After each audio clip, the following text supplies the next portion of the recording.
దేవునికి స్తోత్రం. హల్లెలూయా. మత్తయి సువార్త 1వ అధ్యాయము 19వ వచనంలో యోసేపు నీతిమంతుడై ఉండి అని రాయబడింది.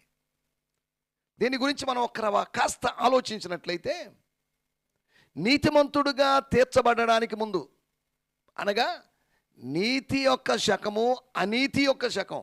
నీతిమంతుడిగా తీర్చబడ్డానికి ముందు నేను అనీతిమంతుడిని. నీతిమంతుడిగా తీర్చబడ్డానికి ముందు ఎవరైనా సరే అనీతిమంతులే, అవినీతి పరులే. యోసేపును గురించి చెప్పబడిన మాట, అతడు నీతిమంతుడై ఉండెను. నీతిమంతుడిగా ఉండడానికి ముందు ఏం జరిగింది? రోమాపత్రిక 8వ అధ్యాయము 30వ వచనంలో రాయబడింది, అతడు నిర్ణయించబడ్డాడు, ముందుగా నిర్ణయించబడ్డాడు. అంతేకాకుండా అతడు పిలువబడ్డాడు. ఈ ఉదయకాలము మీరు గుర్తుపెట్టుకోండి, మనము నీతిమంతులుగా తీర్చబడ్డానికి ముందు జరిగింది, దేవుడు మనల్ని ముందుగా నిర్ణయించాడు. He has foredestined us, లేకపోతే ప్రీ డెస్టైన్డ్ us. ఆయన మనల్ని ముందుగా నిర్ణయించాడు. And he has chosen us and he has called us. దేవునికి స్తోత్రం. దేవుడు మనల్ని పిలిచాడు, ఎంపిక చేశాడు.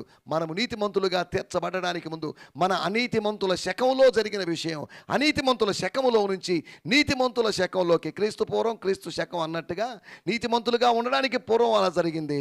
నీతిమంతుల శకంలో మనం పిలువబడి మహిమ పరచబడడం కోసం సిద్ధపడుతున్నాం. అట్టి కృప దేవుడు మనకు అనుగ్రహించును గాక.